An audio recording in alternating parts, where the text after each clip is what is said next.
Hello students, আসসালামু আলাইকুম। আজকে আমরা শিখব ইন্টিগ্রেশনের গুণনের সূত্র। তো ইন্টিগ্রেশনের এই গুণনের সূত্র শিখতে গিয়ে আমাদেরকে কি কাজ করতে হবে? আমরা সাধারণত ডিফারেন্সিয়েশনের সূত্রটা শিখছিলাম কি, যে ইউ ইন্টু ভি এর সময় কিন্তু ডিফারেন্সিয়েশন যখন আমরা করছিলাম তখন ইউকে কনস্ট্যান্ট রেখে ভি এর অন্তরজ করছি, আবার ভিকে কনস্ট্যান্ট রেখে ইউ এর অন্তরজ করছি। কিন্তু এক্ষেত্রে ডিফারেন্সিয়েশনের সূত্রটা আমরা মনে রাখতে পারলেও ইন্টিগ্রেশনের সূত্রটা কিন্তু এটা থেকে একটু ব্যতিক্রম। দেখো, আমরা এখন ইন্টিগ্রেশনে যে সূত্রটা লিখছি, এখানে যদি integration u into v d x হয় তাহলে ইউকে কনস্ট্যান্ট রেখে ভি এর ইন্টিগ্রেশন মাইনাস, এখানে ফার্স্ট ব্র্যাকেটের ভিতরে কিন্তু দুইটা কাজ, এই যে প্রথম বন্ধনীর ভিতরেই আমাদের দুইটা কাজ করতে হবে। সেই দুইটা কাজের মধ্যে একটা হলো ইউ এর ডিফারেন্সিয়েশন করতে হবে, আবার ভি এর ইন্টিগ্রেশন করতে হবে। এই দুইটার কাজ একসাথে করার পরে ওই দুটার গুণফলকে আবার ইন্টিগ্রেশন করতে হবে। এইটা একটু ব্যতিক্রম। তাই আমাদের গুণনের সূত্রটা অ্যাপ্লাই করার সময় আমাদেরকে আবার ভাবতে হবে যে আমরা কাকে ইউ এবং কাকে ভি ধরবো। এক্ষেত্রে আমাদের একটা বিচক্ষণতার পরিচয় দিতে হবে, কিন্তু তারপরেও আমরা একটা সূত্র যদি মনে রাখতে পারি বা একটা ওয়ার্ড যদি মনে রাখতে পারি, ইনশাল্লাহ এই ইন্টিগ্রেশনের ইউ এবং ভি এর আমরা কিভাবে কাকে ধরবো ইউ এবং কাকে ভি ধরবো, এই কনফিউশনটা আমাদের ইনশাল্লাহ দূর হয়ে যাবে যদি আমরা মনে রাখতে পারি একটা শব্দ ইউ কাকে ধরবো এবং ভি কাকে ধরবো, যাকে সহজে ডিফারেন্সিয়েশন করা যায়।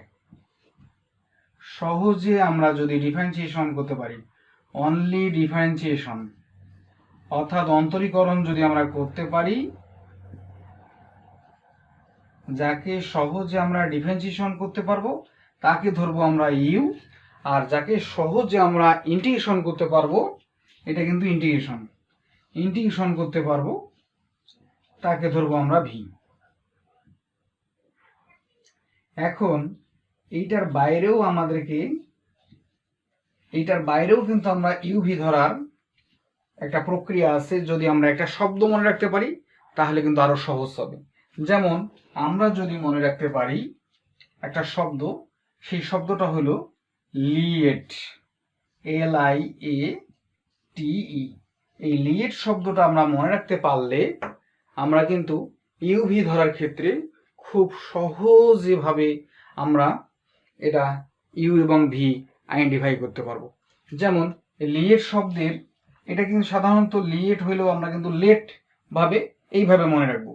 তাহলে এই যে এল শব্দের অর্থ, এল মিন মানে হলো আমরা ভাববো এটা লন এক্স, আই মিন ভাববো এটা আমরা ইনভার্স।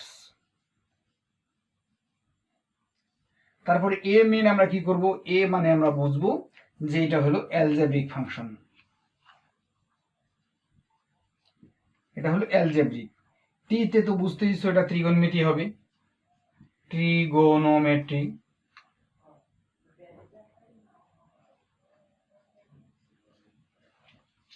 আর ই মিন মানে আমাদের এটা ই টু দি পাওয়ার এক্স।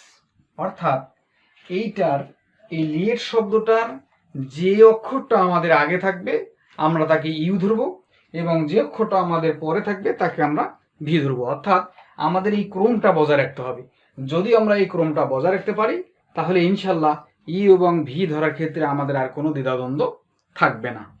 দেখো, আমি এখানে দুইটা অঙ্ক তুলছি ইন্টিগ্রেশনের ইউ এবং ভি সংক্রান্ত। এই ইউভি সংক্রান্ত এই দুইটা অঙ্ক আমরা এখন করব।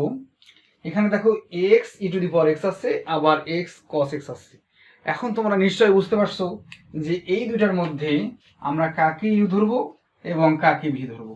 খেয়াল করো, e to the power x তার মানে লিয়েট শব্দটার এইটা কি সবার শেষে ছিল, তার মানে এইটা হবে আমাদের ভি, আর এইটাকে ধরবো আমরা ইউ, কারণ অ্যালজেব্রিক ফাংশনটা আমাদের কিন্তু প্রথমে ছিল।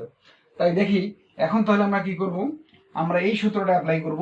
ইউ ইন্টু ভি এর আমরা এই সূত্র যদি অ্যাপ্লাই করি তাহলে আমাদের প্রথমে কি হবে, এক্স কে কনস্ট্যান্ট রেখে ই টু দি পাওয়ার এক্স এর হবে ইন্টিগ্রেশন মাইনাস ইন্টিগ্রেশন, এখানে আমরা একটা প্রথম বন্ধনী দিব ডি ডিএক্স অফ ইউ, এইটা হবে আমাদের ডিফারেন্সিয়েশন এক্স এর, ইন্টু ভি এর কি হবে, এই দেখো ভি এর আবার আমাদের কি হবে ইন্টিগ্রেশন, তার মানে e to the power x এর হবে integration.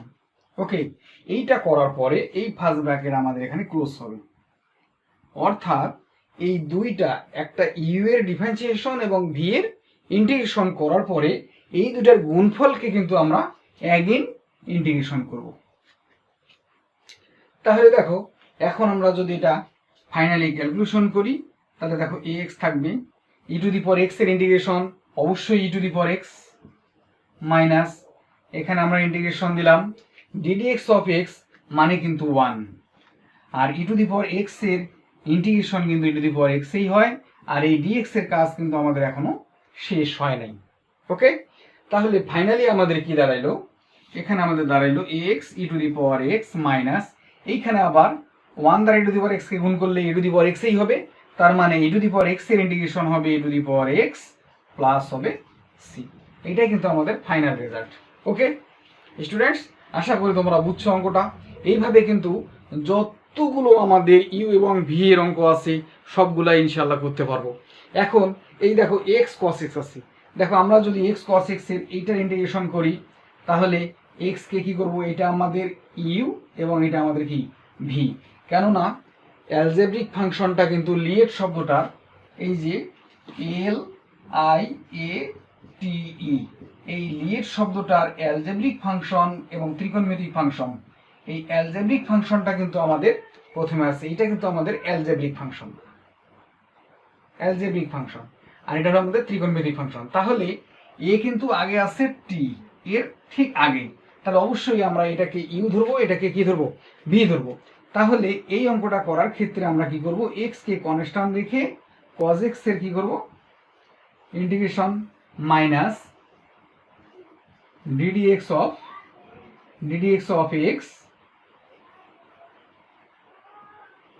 of x into integration of cos x dx, আমাদের ব্র্যাকেট ক্লোজ dx। এই যে আমরা এখানে ইউ এবং ভি এর কাজটা করে নিলাম, তাহলে ইউ এবং ভি এর কাজটা করার পরে এখন আমরা কি করব, এখন কিন্তু আমরা অটোমেটিকলি আমরা এইখানকার ইন্টিগ্রেশন করব, এটা কি ডিফারেন্সিয়েশন করব। যদি এটা কাজ আমরা করি তাহলে আমাদের দেখো ইন্টিগ্রেশন অফ cos x মানে কিন্তু sin x মাইনাস দেখো ddx অফ x মানে কিন্তু 1, আর cos x এর ইন্টিগ্রেশন হবে sin x, আর এই dx এর কাজ কিন্তু আমরা এখনো শেষ করি নাই। সো আমরা এইটার ডিফারেন্সিয়েশন এবং ইন্টিগ্রেশনের গুণফলটা কিন্তু আমরা এখানে লিখে নিলাম। তাহলে এখানে কি দাঁড়ালো 1 ইন্টু সাইন এক্স মানে কি সাইন এক্স, তাহলে এই সাইন এক্সকে আমরা যদি এখন ইন্টিগ্রেশন করি, আমরা জানি সাইন এক্স এর ইন্টিগ্রেশন হলো মাইনাস কস এক্স, তাই এই সাইন এক্সকে আমরা লিখবো মাইনাস কস এক্স, আর এইখানে সাইন এক্স থাকলো এই মাইনাস, আর এখানকার ইন্টিগ্রেশনের মাইনাস সহ plus cos x plus c. এটা কিন্তু আমাদের ফাইনাল রেজাল্ট। এইভাবে ইউভির অসংখ্য অঙ্ক কিন্তু আমরা এইভাবে করতে পারি। ইনশাল্লাহ তোমরা ইউভির অঙ্কগুলো এইভাবে করবা, আশা করি তোমরা অঙ্কটা বুঝছো। আমরা এখন নেক্সট অঙ্কে চলে যাব। ডিয়ার স্টুডেন্টস, দেখো ইউভি সংক্রান্ত আরও দুটো অঙ্ক আমি নিয়ে আসলাম। এই টাইপের অঙ্ক e to the power x cos x এবং e to the power x sine x, এই টাইপের অঙ্কগুলো সাধারণত কখনো শেষ হয় না, কেননা e to the power x এর ডিফারেন্সিয়েশন ইন্টিগ্রেশন যেটাই করো না কেন এটা চলতেই থাকে। তাই আমরা e to the power x sine x বা কস এক্স থাকলে আমরা কি করব, এটাকে একটা ইমাজিনারি ইন্টিগ্রেশন হিসাবে কল্পনা করব। আই ধরে নেব আমরা, I equal integration of e to the power x cos x. তাহলে তোমরা এখন বলো যে এখানে কাকে ইউ এবং কাকে ভি ধরবো। আমরা অবশ্যই এটাকে ইউ ধরবো এবং এটাকে ভি ধরবো, কেননা e to the power x কে কিন্তু আমরা সবসময় ভি ধরে আসছি। তাই ই টু দি পাওয়ার এক্স কে আমরা ধরবো ভি এবং কজ এক্স কে ধরবো আমরা ইউ। তাহলে আমরা যদি কজ এক্স কে ইউ ধরি তাহলে cos x constant e to the power x, x এর হবে ইন্টিগ্রেশন মাইনাস ইন্টিগ্রেশন অফ, এবার ফার্স্ট ব্র্যাকেটের মধ্যে ddx অফ কি হবে, ddx অফ ইউ অর্থাৎ cos x into integration of কি হবে ভি, ভি মানে কি e to the power x dx, then আমাদের dx একটা থাকবে, কারণ আমাদের প্রথম বন্ধনীর ভিতরে যে কাজটা আছে এই কাজটার সম্পূর্ণ কাজটার গুণফলকে কিন্তু আমাদের অ্যাগেইন ইন্টিগ্রেশন করতে হবে। সো আমরা কি করব, এই গুণফলটাকে কিন্তু আমরা ইন্টিগ্রেশন করব।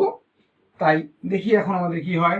এখানে আছে কি আমাদের cos x, আর e to the power x এর ইন্টিগ্রেশন কিন্তু e to the power x এই থাকবে মাইনাস। এখন খেয়াল করো, এই cos x এর ডিফারেন্সিয়েশন কিন্তু মাইনাস sin x হয়। তাহলে এই cos x এর ডিফারেন্সিয়েশন যদি মাইনাস sin x হয়, তাহলে এখানকার মাইনাস আর এখানকার মাইনাস মিলে কিন্তু প্লাস হয়ে গেল।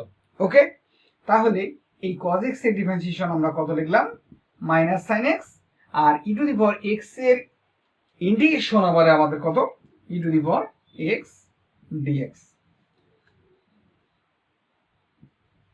আচ্ছা, এখন খেয়াল করো, e to the power x আবার sin x চলে আসলো, কিন্তু আবার কিন্তু আমাদের এখানে u ইন্টু ভি, অর্থাৎ এটা ইউ এটা ভি। তার মানে sin x কে করলে cos x হবে, cos x কে করলে sin x হবে, এইভাবে কিন্তু চলতে থাকবে। তাহলে আমরা কিন্তু আবার কি করব, আবার এইটাকে রেখে দিব, ই টু দি পাওয়ার x কে রেখে দিব, cos x থাকবে, প্লাস এখানে যদি আমরা u ভি ধরি, তাহলে sin x কে ধরবো আমরা u integration of e to the power x dx, অর্থাৎ ইউ কনস্ট্যান্ট, ভি এর ইন্টিগ্রেশন, আবার মাইনাস চিহ্ন দিলাম, আবার দেখো আবার ddx অফ কি হবে, sin x into integration of e to the power x dx বন্ধনী প্লাস dx। ফাইনালি এখন আমাদের যে রেজাল্টটা আসবে, e to the power x cos x plus e to the power x এর ইন্টিগ্রেশন আবার আমাদের কত, e to the power x এর ইন্টিগ্রেশন কিন্তু e to the power x এই, তার মানে e to the power x কি হবে, sin x মাইনাস, এখানে খেয়াল করো এই sin x এর ডিফারেন্সিয়েশন আবার আমাদের কিন্তু cos x, তাই এটা হয়ে যাবে আমাদের cos x, আর e to the power x এর ইন্টিগ্রেশন আমাদের কত, e to the power x, আর এই dx কিন্তু থেকেই গেল। এখন স্টুডেন্টস তোমরা খেয়াল করো যে e to the power x এবং cos x কিন্তু অ্যাগেইন চলে আসছে। আমাদের মূল অঙ্ক কি ছিল, আমাদের মূল অঙ্ক ছিল e to the power x cos x, অর্থাৎ আবার integration of e to the power x cos x আসছে। তার মানে এটা যদি আমরা অনন্তকাল ধরে করতে থাকি, এটা কিন্তু শেষ হবে না। সো এই কারণে কিন্তু আমরা আই ধরে নিছি। তাহলে এই ফাংশনটাকে আমরা এখন কি লিখবো, আই লিখবো। তাহলে আই যদি আমরা লিখি, তাহলে আই ইকুয়াল আমাদের এটা আই ইকুয়াল যদি এটা হয়, এইটা আই হলে, তাহলে আই ইকুয়াল হলো আমাদের e to the power x cos x plus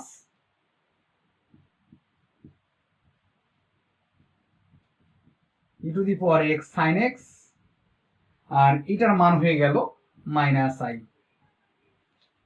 এটা হয়ে গেল মাইনাস আই। তাহলে এখানকার মাইনাস আই আর এপাশের মাইনাস আই হয়ে যাবে প্লাস 2i, অর্থাৎ 2i ইকুয়াল হবে e to the power x cos x plus e to the power x sin x। তাহলে অনলি ফর আইটাকে যদি আমরা রেখে দেই, তাহলে আইটাকে রেখে দিলে আমাদের কি হবে, হাফ হয়ে যাবে। তার মানে half e to the power x cos x plus e to the power x sin x plus c। এই যে আমরা করলাম, অর্থাৎ এই যে e to the power x cos x e to the power x sin x জাতীয় অঙ্কগুলো যেহেতু অনন্তকাল ধরে চলতে থাকে, তাই এগুলোকে আমরা আই ধরে ইন্টিগ্রেশন করব। তাহলে আমাদের খুব সহজেই কিন্তু আয়ত্তে চলে আসবে। ইনশাল্লাহ তোমরা অঙ্কটা বুঝছো। এখন আমরা নেক্সট অঙ্কে চলে যাচ্ছি। আমি আবারও তোমাদের মাঝে ইউভি সংক্রান্ত কিছু অঙ্ক নিয়ে আসলাম। দেখো, এর আগে কিন্তু আমি ত্রিকোণমিতি ফাংশনের অ্যালজেব্রিক ফাংশনের সঙ্গে কিন্তু ত্রিকোণমিতি ফাংশন ছিল এবং ত্রিকোণমিতি ফাংশনের সঙ্গে অ্যালজেব্রিক ফাংশন ইউভি আকারে ছিল। কিন্তু এবার আমরা ত্রিকোণমিতিক ফাংশন না, এবার আমাদের ইনভার্স ফাংশন থাকবে। ত্রিকোণমিতির আবার বিপরীত ত্রিকোণমিতি হবে, অর্থাৎ আমাদের যদি x tan inverse x sin inverse x অথবা x cos ইনভার্স x এই টাইপের কোনো অঙ্ক থাকে, তখন আমরা কিভাবে করব। দেখো, sin inverse cos inverse tan inverse যদি থাকে, তাহলে লিড শব্দটা দেখো তো, LIAT, এই লিড শব্দটাতে খেয়াল করো, আমাদের আইতে কি ছিল, আইতে ছিল আমাদের ইনভার্স, এতে ছিল অ্যালজেব্রিক। ইনভার্স এবং অ্যালজেব্রিকের মধ্যে আমাদের ইনভার্স ফাংশনটা কিন্তু আগে আছে, অ্যালজেব্রিকটা কিন্তু পরে আছে। তার মানে এইটা হলো আমাদের অ্যালজেব্রিক ফাংশন, এটা হলো আমাদের ইনভার্স ফাংশন। যেহেতু এটা অ্যালজেব্রিক এবং এটা যদি ইনভার্স ফাংশন হয়, তাহলে আমরা কাকে ইউ কাকে ভি ধরবো, অবশ্যই tan ইনভার্স এক্সটাকে আমরা ধরবো ইউ এবং এক্সকে ধরবো ভি। অর্থাৎ এইটাকে ধরবো আমরা কি, এটাকে ধরবো ইউ আর এইটাকে ধরবো আমরা ভি। অর্থাৎ এটা ইউ হবে এবং এটা হবে ভি। তাহলে এইরকম করে কিন্তু সাইন ইনভার্স, কস ইনভার্স এই টাইপের অঙ্কগুলোও কিন্তু আমরা এইভাবে করবো ইনশাল্লাহ। এখন খেয়াল করো, এখানে আছে এক্স tan ইনভার্স এক্স, তাহলে আমরা কি করব, tan ইনভার্স এক্স কে ইউ ধরে নেব। tan ইনভার্স এক্স ইউ, তার মানে tan inverse x constant, x এর কিন্তু ইন্টিগ্রেশন মাইনাস আবার ইন্টিগ্রেশন। আমরা কি করব, প্রথম বন্ধনী দিব ddx অফ ইউ। ইউ বলতে আমাদের এখানে কত আছে, এখানে অবশ্যই আমাদের tan ইনভার্স আছে, তাই ddx অফ হবে tan ইনভার্স x গুণন ইন্টিগ্রেশন, আচ্ছা গুণন আমরা কি করব এখন ইন্টিগ্রেশন অফ আবার কিন্তু x dx। প্রথম বন্ধনী ক্লোজ, আমরা dx দিয়ে দিলাম। এইভাবে ইউভি সূত্রটা কিন্তু, এই যে উপরের যে ইউভি সূত্রটা আছে এই সূত্রটা কিন্তু আমরা অ্যাপ্লাই করছি। এখন হবে আমাদের কি, এখন কিন্তু tan ইনভার্স x থেকে গেল ইনটু এই x এর ইন্টিগ্রেশন আমরা জানি x²/2, ওকে, মাইনাস এখন খেয়াল করো এখানে আছে কিন্তু tan ইনভার্স x, তাহলে tan ইনভার্স x এর ডিফারেন্সিয়েশন কি, এটা অবশ্যই আমরা জানি 1/1 প্লাস x² ইনটু এখানে দেখো ইন্টিগ্রেশন অফ x আছে, তাহলে এই ইন্টিগ্রেশন অফ x এর মান কি হবে আমাদের x²/2, আর এই dx এর কাজ কিন্তু আমাদের এখনো শেষ হয় নাই, ওকে। তাহলে ফাইনালি কিন্তু আমাদের এইটা আসলো। এখন কি করতে হবে, এখন আমাদের কাজ হবে x²/2 থাকলো, tan ইনভার্স x হইলো মাইনাস, খেয়াল করো আমরা এখন ইন্টিগ্রেশন দেব, এইখানে নিচের যে 2টা আছে এই 2টাকে কিন্তু আমরা সামনে হাফ আকারে লিখবো, ওকে, হাফ আকারে লিখবো। আর এইখানে লিখবো আমি 1 ইন্টু যদি s² হয় তাহলে অবশ্যই আমাদের এখানে হবে s²/1 প্লাস x² dx, ওকে। এই লাইনের পরে আমাদেরকে কি করতে হবে, এখানে দেখো এটা কিন্তু s² আছে, এখানেও কিন্তু s² আছে, অর্থাৎ লব এবং হরের মধ্যে যদি দুইটাই সেম ঘাতের হয় তাহলে কি করতে হবে, লবটাকেও কিন্তু হরের ঘাতে প্রকাশ করতে হবে। অর্থাৎ এখানে যেহেতু s² আছে তাই এই নিচের s² অর্থাৎ 1 প্লাস s² আমরা কিন্তু উপরেরটাতেও বানাবো, ওকে।